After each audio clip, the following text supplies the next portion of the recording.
G'day guys, and welcome to Retrospectreviews. I'm Vince, and today we're going to check out Lucasarts point and click graphic games that I've completed. So let's check them out. These games are not in any particular order, but I thought we'd start with Loom. Now, over Christmas I've uploaded a gameplay through of Loom. That's probably about the third or fourth time I've completed Loom over the last 30 years. So if you want to check that out, there'll be a link down below or somewhere up here, a card. So go and check that out. Now, Loom was... The reason I only played Loom is because it was a Lucasarts game. Now, it was one of those games that kind of threw me and my mates off just a little bit. It was slightly different in their approach to, say, Zac McCracken, Maniac Mansion, and a few of the other games that had come out before Loom. But it didn't take us long to get into the groove and kind of work our way through. I've completed this with one of my mates over a weekend, and we were quite happy when we finished it. What's going on up? Bobbin Threadbare of the, Noble Guild of Weavers. A weaver! I trust your excellency is pleased with our progress? That all depends on how far this sphere can help me see. 4 hours, most assuredly. This is a restricted area, no visitors allowed. Good day, sir.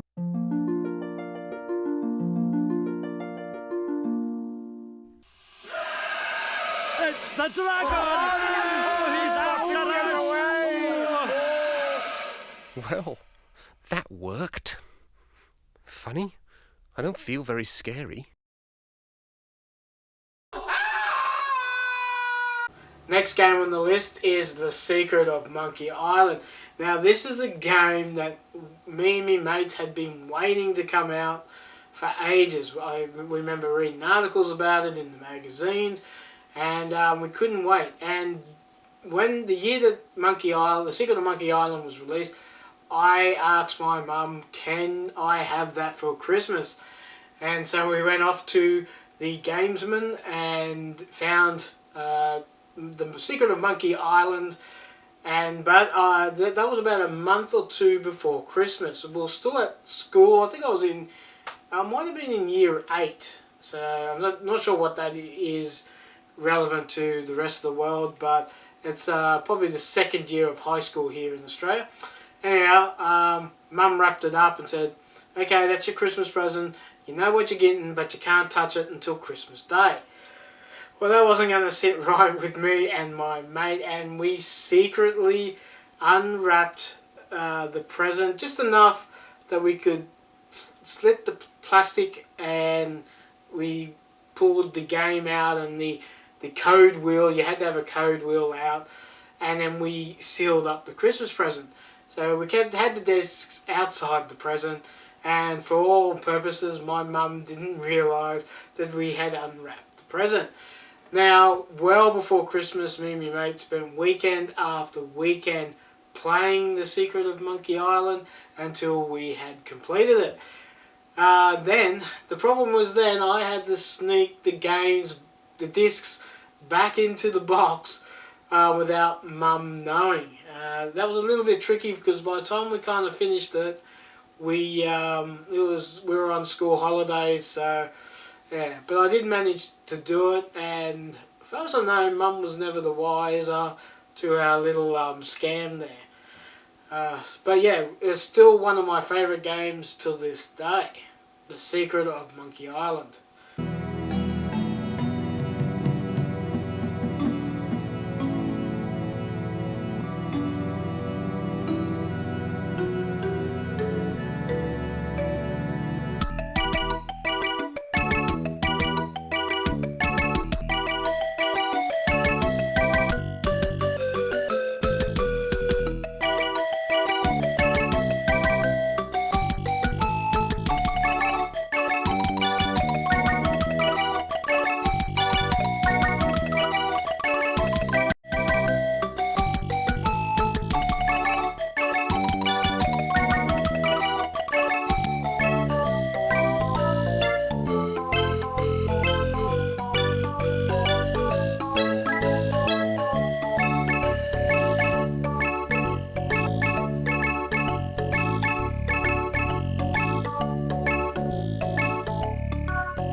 Okay, the next game is another game I didn't know existed until I went looking for an original copy of Zac McCracken and the Alien Mindbenders.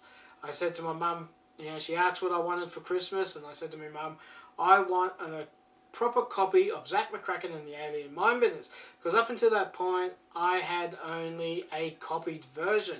The problem with that is you had to have the visa codes so you could finish off the game. Up until that point, we really couldn't get past the second airport, I think it was. We could fly to one place, but after that you had to have the visa codes to get further in the game. So off we went to the gamesman again. The bloke asked me what was I after, and I said I was after Zac McCracken and the Alien Mindbenders, and he said unfortunately we had no more copies of that, and so he said, I tell you what, we do have another game that's similar to Zac McCracken by the same people, and he took me over and showed me Maniac Mansion, and I looked on the back and I thought, oh, it's almost the same kind of style of gameplay, has the word stone that you click on and you move over. So that got that. I didn't have to wait long until I was able to play Maniac Mansion.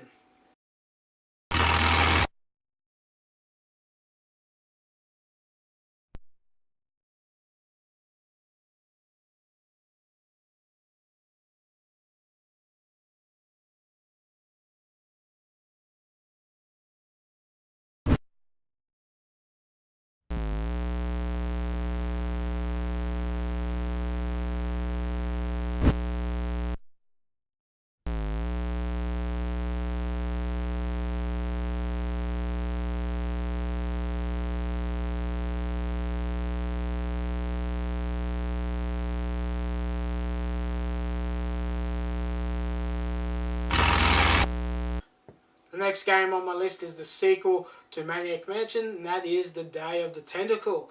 Now I had to wait a little bit to get my hands on this. I never was able to find the big box original version of this, but by the time I found this I had moved on from the Amiga 500 and had a IBM compatible. I had an Acer, and when I was, I'd go to Harvey Norman, which is like an electrical store. They sell TVs and furniture, beds, you name it. They sell everything. And they had a copy of Lucasarts Adventure Games Volume 1. I still have that to today. And inside that they had Day of the Tentacle, Indiana Jones and the Fate of Atlantis, Sam and Max Hit the Road, and a sample disc, and there was something else, but I can't remember what it is. Anyhow, so I was really excited to get the Day of the Tentacle. Didn't really know much about the other games at this point. I was thrilled to get the Indiana Jones game, because Indiana Jones is one of my favourite characters. I've got comic books, I've got books, I've got all the movies, you name it. Anyhow, so I completed Day of the Tentacle and I loved every minute of it. It was probably the first time it really had speech to it, so all the characters had voice speech, so I was really excited about that as well. Excuse me. Yes? I've been thinking about what you said about cherry trees. Pondering the great truths, eh? Well? I bet you've lost it. You couldn't cut down a tree to save your grandmother. Lost it, have I? Why, I'd show you a thing or two if there were a cherry tree nearby. But as you can see, Oh, well, what do you know? There is a cherry tree out there. Well, let's go chop the sucker down.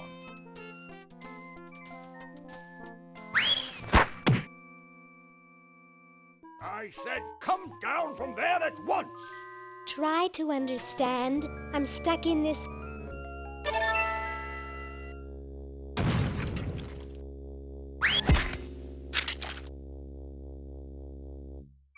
Voila! The next one is Monkey Island 2 LeChuck's Revenge. Now this is another one. I never had the original copy of this. I do have a copy of it now, original big box. But back in the day I only had a pirated copy, and that's another one I finished with a friend of mine, and we loved every minute of it.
Moving on to the next game, and that is Sam and Max Hit the Road. Now this is another click and point adventure game I didn't know about until I got that pack of Lucasarts games. Got the CD, put it in, just wanted to see what it was all about. And I pretty much loved it from the moment I started playing it. Just the comedy, the gameplay. Just like that comic book kind of over-exaggeration gameplay that Day of the Tentacle kind of had as well. And yeah, and just that, you know, the characters actually speaking was really new at that point. So it just kind of blew my mind. And I think I never stopped playing that for weeks. I think every chance I had to sit down and try to get past the puzzle, I just played it until eventually I came to the end. And yeah, one of my favorite adventure games as well. What are you two doing out here? Any more bright ideas? Let's start crying like babies.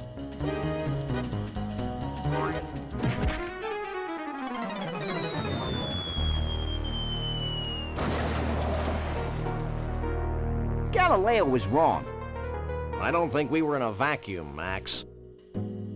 Scheme of things. Let me be very clear. That pole constitutes the harmony from the coexistence of two similar beings.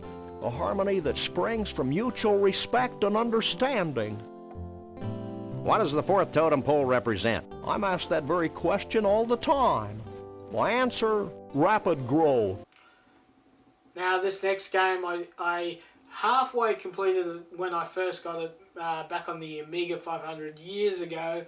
But I think that me and my mates got to a certain point where you actually had to have the book. We had a pirated copy at the time, and if you didn't have the book, you couldn't get past a certain point. I think it was somewhere in the library. You had to actually use the book that came with the game.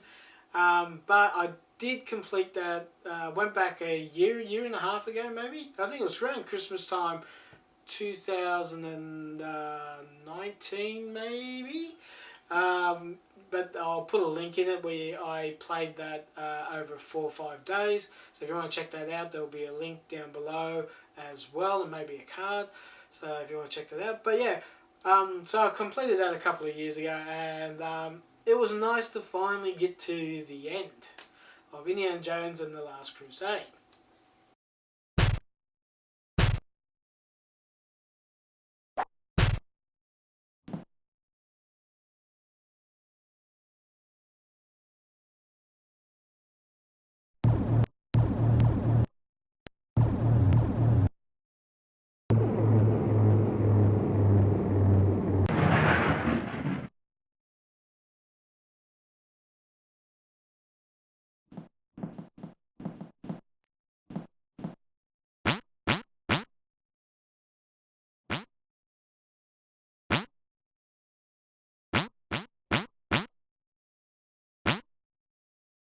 This next game is another game that came in that bundle of Lucasarts Games Volume 1, and that was Indiana Jones and the Fate of Atlantis.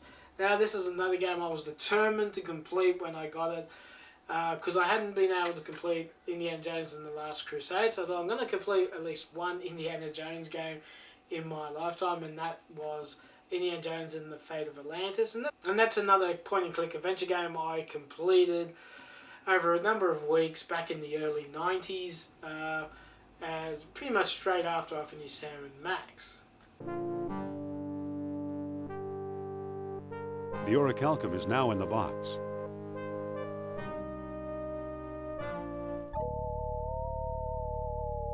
It's pointing at Sophia's necklace. It must be detecting the orichalcum residue.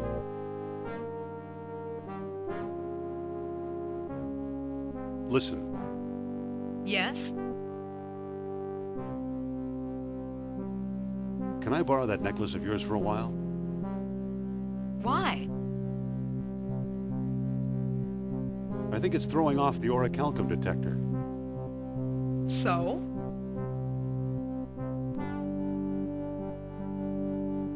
So we need to hide it.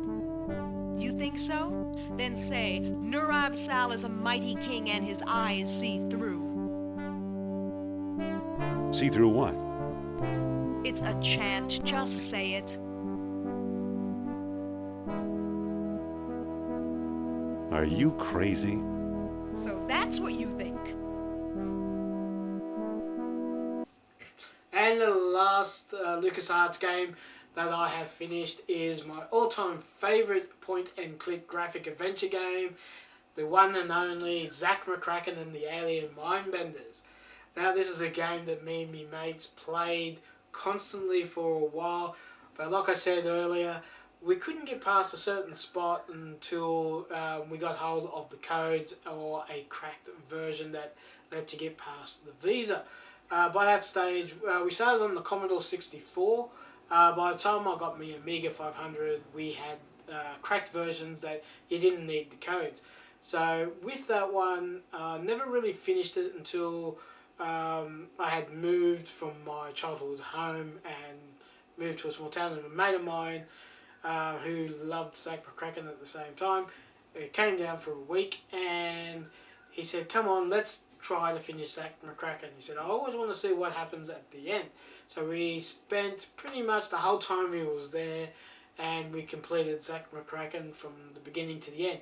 Now I have completed this a number of times now over the years, but you know, it's probably time I revisited Zac McCracken and maybe make a video of the playthrough. Maybe it's one for Christmas 2021.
Well guys, that's all the LucasArts point-and-click adventure games I've completed over the years. So in the comments down below, let me know which ones you've completed And while you're down there, don't forget to like and share this video. And if you're new to the channel, don't forget to subscribe and hit the notification bell, because it'll let you know when I upload a new video. Now, talking about new videos, next week I will be talking about the Sierra Entertainment point-and-click adventure games that I've completed over the years. So don't forget to subscribe and hit that notification bell if you want to see that video. Well, that's it for now, and I will catch you next week. Bye. Now the next game is the sequel.